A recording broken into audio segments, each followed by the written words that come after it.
Good morning, students. How are you?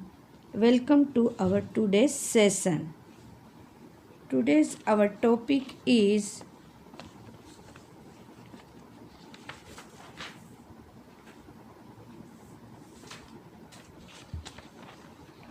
osmosis and osmosis pressure. What is osmosis? सबसे पहले हम osmosis क्या है वो देखेंगे। मैं कुछ एग्जांपल्स देती हूँ। हम देखते हैं कि हम रात को राजमा या तो बादाम ये सब भिगोते हैं, तो सुबह होते ही उसमें पानी जाता है और वो स्वेल हो जाते हैं, उसमें स्वेलिंग हो जाता है, पानी है वो अंदर जाता है और वो फूल जाती है। तो ऐसे सारे सीड्स में हम देखते हैं, ऐसे कितनी सारी चीज़ों में हम देखते हैं कैसे होते हैं। जैसे हम देखें फूलों को, तो वो कितने सारे फूल ऐसे हैं कि जो मुरझाए हुए हैं, जैसे ही हम उसको पानी में डालते हैं तो वो फिर से फ्रेश हो जाते हैं। ऐसा हमने देखा है।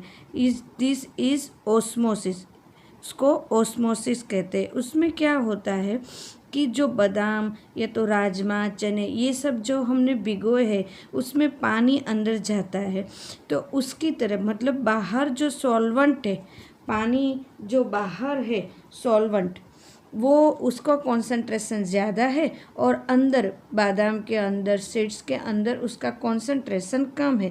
तो हायर कॉन्सेंट्रेशन से लोअर कॉन्सेंट्रेशन की तरफ ये जाता है, सॉल्वेंट जाता है। सॉल्वेंट ही हायर कॉन्सेंट्रेशन से लोअर कॉन्सेंट्रेशन तरफ जाता है, फ्लो करता है, जिसको हम ओस्मोसिस बोलते हैं। ये फूलों में होता है या तो कोई भी ऐसी मुरझाई हुई चीज़ें हैं जिसको हम पानी में भिगोते हैं तो वो फिर से फ्रेश हो जाती है। तो सबसे पहले हम ओस्मोसिस की डेफिनेशन देखेंगे क्या होता है। हम जानते हैं कि ये क्यों होता है। हम वी नो कि सारे सेल, जो भी सेल है उनके सराउंडिंग एक पेपर जैसा होता है, जिसे हम पार्चमेंट पेपर बोलते हैं, या तो एक पतली सी एक वॉल जैसी होती है जिसमें से सॉल्वेंट है वो पास हो सकते हैं, सॉल्यूट है वो पास नहीं हो सकते। उसको हम वो पेपर जिसको हम पार्चमेंट पेपर या सेलोफेन पेपर ऐसा हर एक सेल में होता है, जिसकी वजह से सॉल्वेंट है वो अंदर से बाहर की तरफ, मतलब बादाम को भिगोते हैं तो बाहर का जो पानी है या तो सॉल्वेंट है वो अंदर की तरफ जाता है और वो स्वेल हो जाते हैं, जिसको हम बोलते हैं semi permeable membrane. Semi permeable membrane वो होते जिसको हम देखते हैं तो वो बहुत माइक्रोस्कोपिक, उसमें छोटे छोटे होल्स होते हैं जो दिखाई नहीं देते पर होल्स होते हैं, वो सिर्फ सॉल्वेंट को ही पास होने देते हैं, ऐसे सेल होते हैं। उसकी वजह से ये होता है। Only solvent molecules can pass through this semi permeable membrane. तो solvent molecules will flow through out the membrane from solvent to the solution is called osmosis. Only solvent molecules को ही वो पास होने देते हैं, जिसको osmosis कहते हैं। अब उसके बाद आया और उसके ऊपर जो प्रेशर लगता है उसको is non is osmotic pressure. अब देखते हैं कि ऑस्मोटिक प्रेशर क्या है। मैंने यहाँ पे एक फिगर ड्रॉ की हुई है जिसमें दो बीकर लिए हुए हैं। इसमें एक में सॉल्वेंट लिया है और एक में सॉल्यूशन लिया है, दोनों को एक दूसरे के साथ कनेक्ट कर दिया है। SPM मतलब सेमी परमेबल मेम्ब्रेन, जिसको हम SPM कहते हैं, उसके बीच में ये रखा है। SPM सेमी परमेबल मेम्ब्रेन का एक वॉल जैसा रखा है। यहाँ पे सॉल्यूशन है और यहाँ पे सॉल्वेंट। हम जानते हैं कि यहाँ पे सॉल्वेंट मैंने भरा है, यहाँ सॉल्यूशन पहले कम होगा, बट जैसे ही मैंने ये वॉल रखी है सेमी परमेबल मेम्ब्रेन जैसा मैंने रखा है, तो जैसे धीरे धीरे सॉल्वेंट है वो धीरे धीरे हाई, सॉल्वेंट की कॉन्सेंट्रेशन यहाँ पे हाई हो रही है, यहाँ पे कम है, तो सॉल्वेंट धीरे धीरे सॉल्यूशन की तरफ जाएगा और इसका फ्लो है धीरे धीरे धीरे धीरे बढ़ता जाएगा और ये ऊपर तक भर जाएगा। ये हमने ऑस्मोसिस में देखा। बट इसके ऊपर हम कुछ पिस्टन लगा के एक वेट लगा दे, तो दोनों पे जो प्रेशर है उसके ऊपर मैंने एक थोड़ा सा वेट रखा, जिसकी वजह से यहाँ पे जो प्रेशर आया इस नॉन इज ऑस्मोटिक प्रेशर, जिसकी वजह से यहाँ सॉल्यूशन है उसकी क्वांटिटी बढ़ेगी नहीं, मतलब ज़्यादा नहीं होगी, इंक्रीज नहीं होगी। सॉल्वेंट है, यहाँ से सॉल्वेंट से सॉल्यूशन तक वाटर आएगा नहीं, ये तो कोई भी सॉल्वेंट आएगा नहीं, इस बीकर से इस बीकर तक कोई भी सॉल्वेंट आएगा नहीं, और सॉल्यूशन है उसकी क्वांटिटी बढ़ेगी नहीं, जिसको कहते हैं ऑस्मोटिक प्रेशर। यहाँ पे प्रेशर दे के इसको कंट्रोल में किया जाता है, इसको बोलते हैं osmotic pressure. Stop flow when some extra pressure is applied on the solution. Solution के ऊपर extra weight apply करके ये करते हैं। This pressure just stop the flow. Flow को stop करता है, और solvent is called is osmotic pressure of the solution. Solution के ऊपर मैंने ये रखा।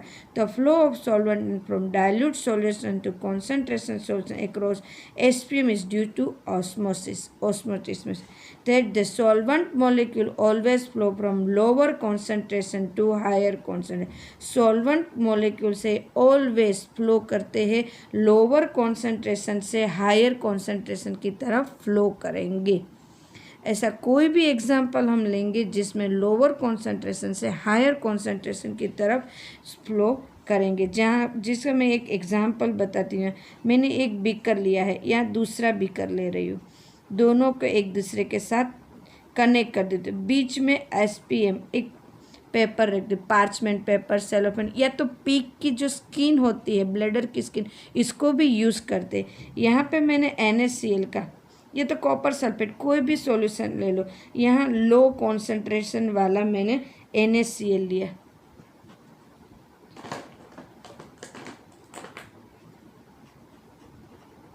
NaCl लिया लो कॉन्सेंट्रेशन, और यहाँ पे लिया NaCl हाई कॉन्सेंट्रेशन वाला, तो भी धीरे धीरे फ्लो, क्योंकि हमारा सिर्फ सॉल्वेंट ही पास हो रहा है, तो सॉल्वेंट है, सॉल्वेंट का कॉन्सेंट्रेशन ज़्यादा, तो धीरे धीरे पास होके यहाँ का जो फ्लो है वो बढ़ता जाएगा, और यहाँ का धीरे धीरे धीरे कम होता जाएगा। ये है तो हाँ, osmotic pressure is collective properties as its depend on the number of solute molecules. वो मॉलिक्यूल्स पर डिपेंड रहते, इसकी आइडेंटिटी पर डिपेंड नहीं रहते। The osmotic pressure has been found that depend on the concentration of solution. वो solution के concentration पर डिपेंड रहते हैं, और वो कलेक्टिव प्रॉपर्टीज़ है। तो जो हम यहाँ पे प्रेशर दे रहे हैं, बराबर है, प्रेशर को हम the osmotic pressure is proportional to molarity of the concentration molarity से वो प्रोपोर्शनल हैं। तो यहाँ पे मैं जो प्रेशर दे रहे हैं उसको हम पाई लेते हैं, और वो कॉन्सेंट्रेशन पर डिपेंड रहते हैं, उस पर प्रोपोर्शनल है कॉन्सेंट्रेशन पे, और सेम टेम्परेचर पे। तो CT ले सकते, C मतलब कॉन्सेंट्रेशन, T मतलब temperature. So pi equal to CRT, R है वो कांस्टेंट लिया हुआ है, यहाँ गैस फॉर्म में कांस्टेंट लिया है, बट हम जानते हैं कॉन्सेंट्रेशन क्या है, तो N2/V सॉल्यूट, N2 मतलब सॉल्यूट, सॉल्वेंट नहीं, अपॉन V। सो मैं ये हमारा 11th और फर्स्ट चैप्टर में आ गया। So pi equal to number of moles Nr2/वॉल्यूम, Nr2/वॉल्यूम, बट हम N की जगह, नंबर ऑफ मोल्स की जगह हम मोलिकुलर वेट भी तो ले सकते हैं। सो N की जगह मैं, मोल की जगह मैं वेट अपॉन मोलिकुलर वेट ले सकती हूँ। ये हम ले चुके हैं आगे कितनी बार, हम इसको यूज़ कर चुके, तो यहाँ डायरेक्ट यूज़ कर रहे। So pi V equal to W2RT/M2 हमें मिल रहा है। This is important for 1 marks questions. और अगर मुझे M2 फाइंड करना है तो W2RT/πV। This is very important for 1 marks NEET JEE। और ये जो हमें मिला इक्वेशन मिला उसके थ्रू मॉलिक्यूलर वेट भी हम फाइंड कर सकते हैं। ये बहुत मतलब यूज़फुल मेथड है। इस मेथड को भी हम यूज़ करते हैं मॉलिक्यूलर वेट फाइंड करने के लिए। तो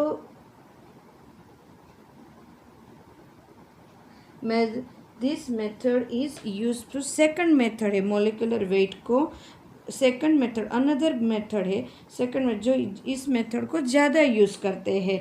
this method is widely use to determine molar mass of proteins, polymers,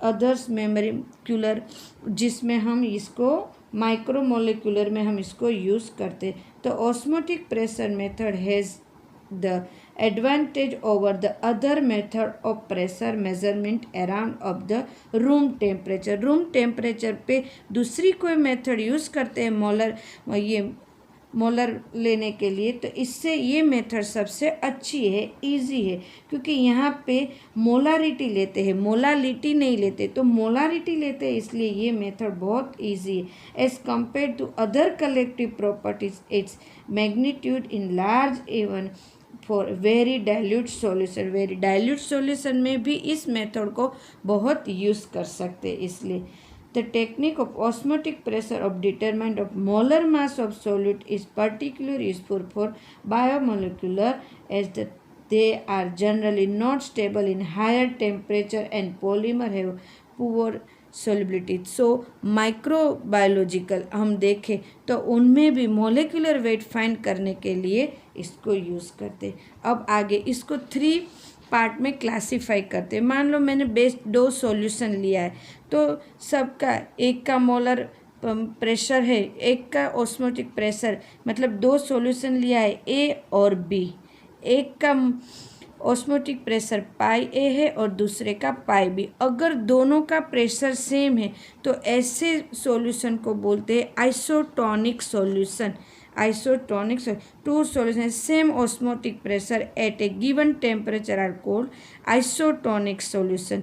इसमें CaRT CbRT को हम रखते हैं तो हमें pi A upon pi B equal CA/CB मिलता है। मान लो हमें पाई ए सॉल्यूशन का प्रेशर कम है पाई बी से, तो इसको बोलते हैं हाइपोटोनिक प्रेशर, और पाई ए जो ए सॉल्यूशन लिया है उसका प्रेशर ज़्यादा है तो इसको बोलते हैं हाइपरटोनिक सॉल्यूशन।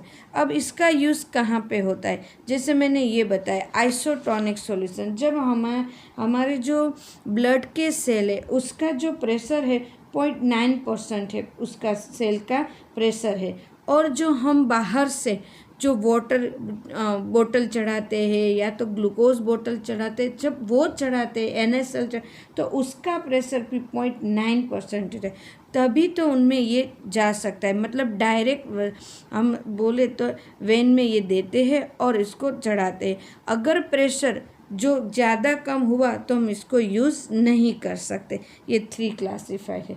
तो ये वो जो हमारे ब्लड सेल है उसका जो एग्जाम्पल्स है वो 1 मार्क्स में आ सकता है। अब देखें दूसरा एक है इसमें ही कि एक है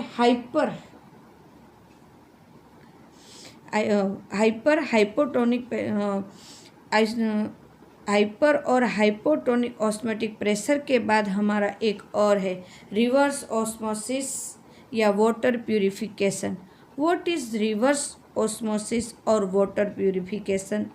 तो मैंने यहाँ पे रिवर्स मतलब क्या है, उल्टा अलग से करना। जो हमारा हम बोले हायर कॉन्सेंट्रेशन से लोअर कॉन्सेंट्रेशन तरफ हमारा सॉल्वेंट यहाँ पे फ्लो करता था, उससे उल्टा करेगा, लोअर से हायर तरफ हमारा सॉल्वेंट फ्लो करेगा। यहाँ पे मैंने एक फिगर ड्रॉ की है। यहाँ पे दो कंटेनर लिए हुए हैं, दोनों में ऐसे आउटलेट बनाया हुआ है बाहर निकलने का। एक में फ्रेश वाटर लिया है और दूसरे में सॉल्ट वाटर लिया है, दोनों लिए। हम जो देखें ऑस्मोटिक प्रेशर के थ्रू देखें तो फ्रेश वाटर है धीरे धीरे सॉल्ट वाटर में जाएगा। बट यहाँ पे रिवर्स ऑस्मोसिस हो रहा है। रिवर्स ऑस्मोसिस हो रहा है तो यहाँ पे जब मैंने आउटलेट बनाई, यहाँ पे मैं एक पिस्टन बना देती हूँ, रख देती हूँ और उसके ऊपर वेट रख के प्रेशर कर देते हैं, उसके ऊपर वेट रख के प्रेशर कर देते हैं। तो जिसकी वजह से ये वाटर है, फ्रेश वाटर का जो वाटर है वो सॉल्ट की तरफ नहीं आएगा। हाँ, बीच में ये एसपीएम रखना है, सेमी परमिएबल मेम्ब्रेन रखना है, जिसकी वजह से फ्रेश वाटर है वैसे सॉल्ट वाटर में, सॉल्टी वाटर में जाएगा। बट जैसे ही मैंने यहाँ पे पिस्टन और प्रेशर रखा है, उसकी पिस्टन के ऊपर प्रेशर दिया, उसकी वजह से ये प्रेशर आने की वजह से यहाँ पे फ्लो है वो रिवर्स जाएगा, मतलब उल्टा जाएगा। सॉल्टी वाटर में से वाटर है वो फ्रेश वाटर में जाएगा और यहाँ से धीरे धीरे फ्रेश वाटर बाहर निकलेगा। ये मेथड को यूज़ करते हैं वाटर प्यूरिफिकेशन में। हमारे घर में आरओ सिस्टम ये सब है, वाटर प्यूरिफिकेशन इसमें इसको ही यूज़ करते हैं। या तो कहीं भी कितनी सारी कंट्री में सी वाटर को प्यूरिफाई करते, तो इस मेथड को यूज़ करके कर सकते हैं। ये तो अभी अप्लाई भी कर रहे हैं कितनी सारी कंट्री में, इस सॉल्टी वाटर को इस तरह से अप्लाई करके, आरओ सिस्टम को अप्लाई करके, रिवर्स ऑस्मोसिस को अप्लाई करके, मेथड को यूज़ करके प्योर फ्रेश वाटर बनाते हैं या तो प्योर वाटर लेते हैं। तो हमारा आज का टॉपिक था osmosis and osmotic pressure and reverse osmosis. Osmosis मतलब हमारा मीन्स क्या हुआ, the solvent molecules always flow from lower concentration to higher concentration, बराबर हो। Osmotic pressure has been depend on concentration.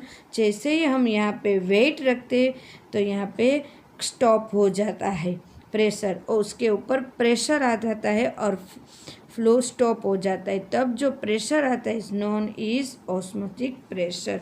और उसके बाद हमने मॉलिक्यूलर वेट फाइंड करने का एक इक्वेशन मिला हमें, जो बहुत यूज़ करते हैं वाइडली। फिर उसके 3 टाइप मिले, हाइपोटोनिक, हाइपरटोनिक, जिसको हम यूज़ करते हैं, और फिर आया osmosis, reverse osmosis. It's so very easy topic. So thank you student, I hope you understand very well.